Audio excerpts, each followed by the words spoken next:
This election will all come down to the electoral votes in the U.S. And that is why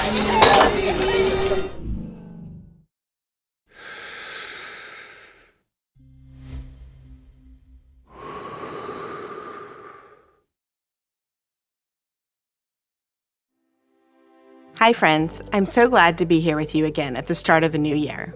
We've come through the Advent and Christmas seasons and are now here in this little space of time between Christmas and the start of Lent that leads us into Easter.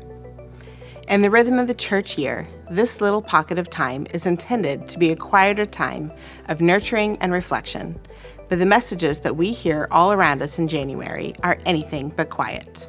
Our modern culture dumps us out of the holidays straight into messaging that it's time to lean into a new year, new you, with New Year's resolutions, new gym memberships, new school and work routines, a cleaner house, a more productive schedule, and probably a new and better wardrobe to go with it.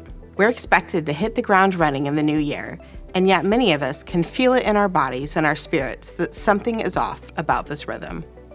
We feel like we're told to be ramping up in January at the exact time of year where we as humans, as mammals, are naturally drawn to slowing down.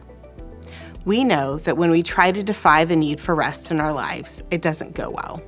When we don't sleep, our bodies fail. When we don't rest, our minds get fuzzy.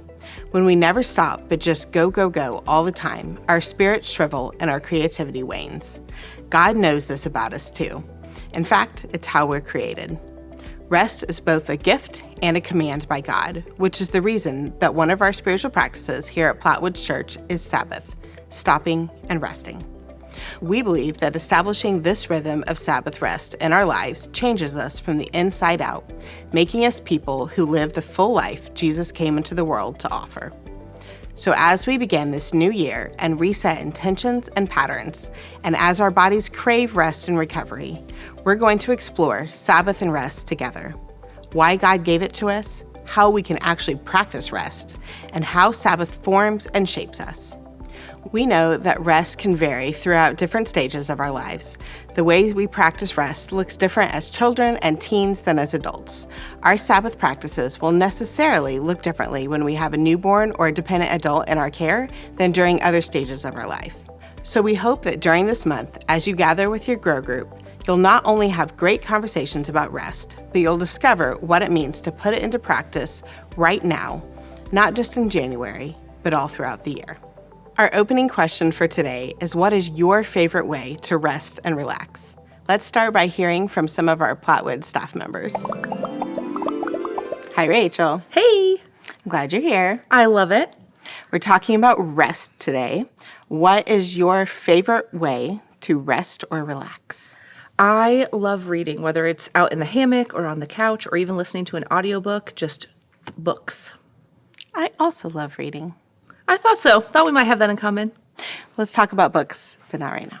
Another time. Perfect. Deal. Thank you. Of course. Hi, Mandy. Hi. I'm glad you're here with me today. Thanks for having me. We are talking about rest this month. What is your favorite way to relax or rest? I love to be outside. So I love to take my dogs for a walk or just play with them out in the yard or like yard work or gardening, anything like that. I love to be outside. I love that. Do you like to be outside all times of the year, or do you have a favorite season? I don't like to be cold, so winter's a little harder, but lots of layers, I guess, helps. So. I love that. Thank you. Yep, thank you. Hi, Brandy. Hi. Thanks for being here today. What is your favorite way to rest or relax? Ooh, so I don't do this very well, but if I think about the most recent way that I have rested or relaxed, I can specifically think of, getting up before the family, before everybody gets up for the day, sitting on my couch with my coffee, petting my dog, and reading my National Geographic, my monthly National Geographic. That is like peaceful, quiet, and relaxing to me. So I love that. Yeah. I love that you still get magazines. National Geographic's the only one I get, but I got it for myself for Christmas 3 years ago. The gift that keeps on giving. Exactly. Thank you. Yep, you're welcome. Thanks for joining us today.